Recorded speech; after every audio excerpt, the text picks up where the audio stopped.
welcome back to the cemetery. Be reading a short story I wrote. I hope you enjoy, like if you do, and leave a comment if you have a suggestion on the next story. The Bayou Incident.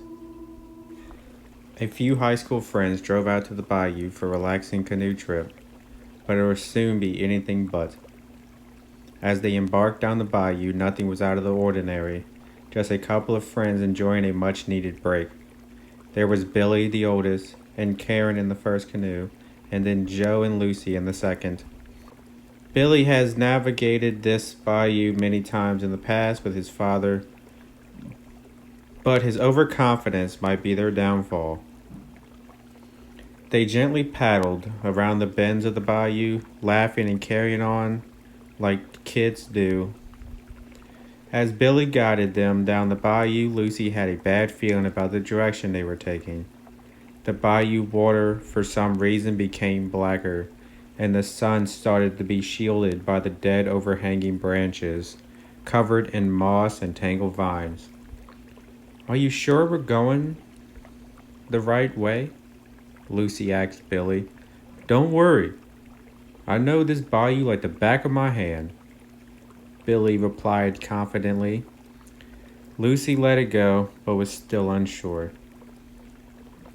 After a few minutes, she spoke up again. "I think we should turn back." Karen rolled her eyes and said mockingly, "What, are you scared?" "No, Joe interrupted her by saying, "Lucy, it's okay. Billy wouldn't steer us wrong. Right, Billy?" "Yeah, man. Don't y'all worry. I'm like Lewis and that dude out here."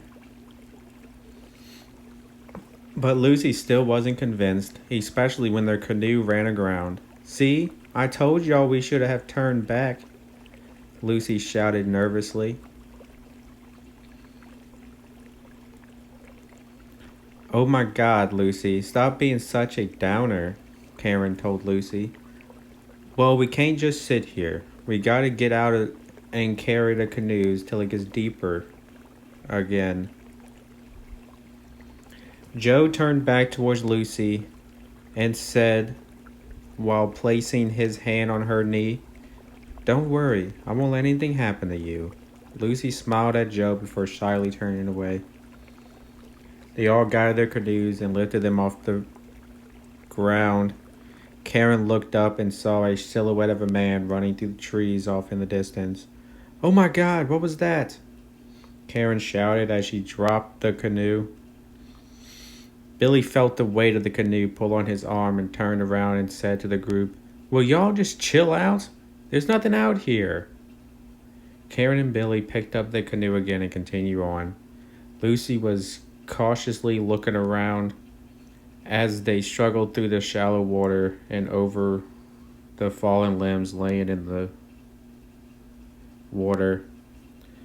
After a while, they finally had enough depth to start paddling again, but after carrying the canoes and gear for so long, they had to take a break.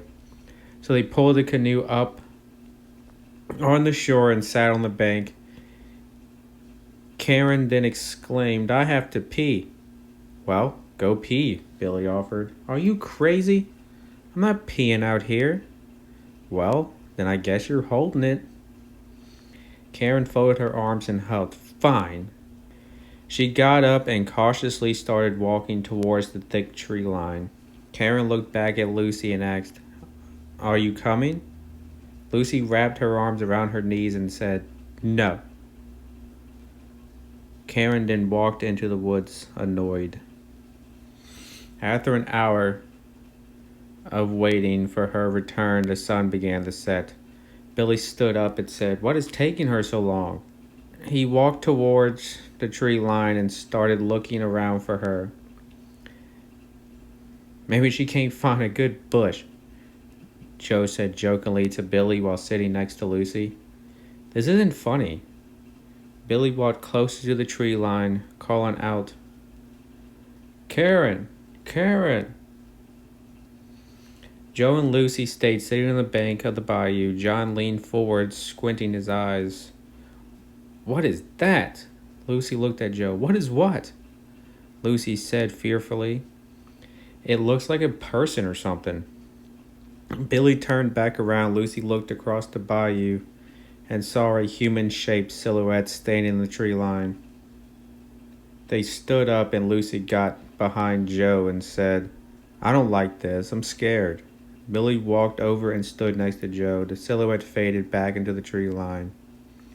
We got to find Karen, Billy demanded.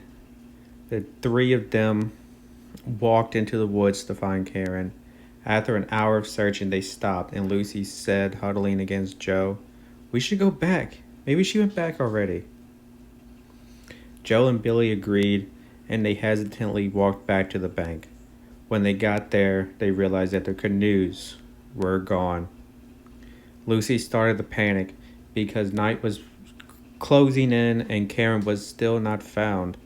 Joe grabbed her arms, telling her to calm down. Lucy, breathe. We're figuring this out. Just... Before Joe could finish his sentence, one of their canoes floated into view. Lucy let out a high-pitched scream as Billy and Joe stared in shock at what they were seeing. It was Karen's dismembered body lying in the canoe. Her arm was severed at the elbow, with her legs missing. As they stood on the bank, completely stunned by the horrific sight, a large creature stepped out of the tree line to their left. He raised up his claws and roared. It was large, hairy, and had massive claws. It towered above them. Joe and Billy started to run. Joe grabbed Lucy by the hand. It's coming! Run, Lucy! You need to run! They all ran down the bank of the bayou, jumping over and tripping on the long line of driftwood. The monster started to chase after them as they frantically ran for dear life. They came across a small path leading to the woods. This way, Billy yelled. One after another, they ran into the woods, but this path would prove to be a terrible idea. As they continued to try and outrun the monster, they found themselves fighting through a swamp of dirty green water and thick mud. They soon became stuck in the mud. Lucy looked backwards and said, out of breath, I think we lost it. As they tried to figure out a way to climb out of the deep mud, the sun set completely, and they were now lost in complete darkness. Luckily, Joe was able to free himself from the mud and then help Lucy out of the muddy water and on the solid ground. Right as Billy reached out for Joe's hand, the monster rose out of the murky water right in front of Billy. Billy screamed at the same time the monster roared, taking Billy under the water. Joe quickly grabbed Lucy's hand and pulled her behind him through the woods. As they fought their way through the thick underbrush, they both tripped on some low-hanging vines and landed on the ground. As the moon shined down through the open canopy above, they both looked up and realized they stumbled upon what looked like a village lined with makeshift huts. Joe helped Lucy to her feet. The smell of death was in the air. They both looked around for a moment, taking in what they were seeing. I don't know who lives here, but I don't want to find out. Let's get out of here, Joe said.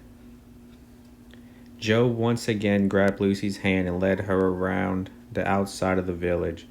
When they got to the other side, Joe noticed what appeared to be an old dirt road. Come on! Knowing this could be their last chance, Joe didn't hesitate to pull Lucy by the hand away from the village and down the dark path. As the village started to fade into the distance, Lucy looked back and saw the monster standing at the beginning of the village. At last, they made it out the swamp and onto a long dirt road.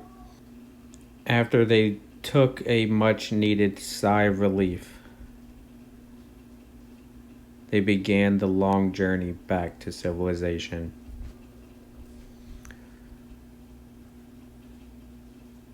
Thank y'all for listening in. Hope y'all enjoyed it. I have a lot more coming. Stay tuned. Be sure to subscribe so you don't miss out on the next one. Thank you, and good day.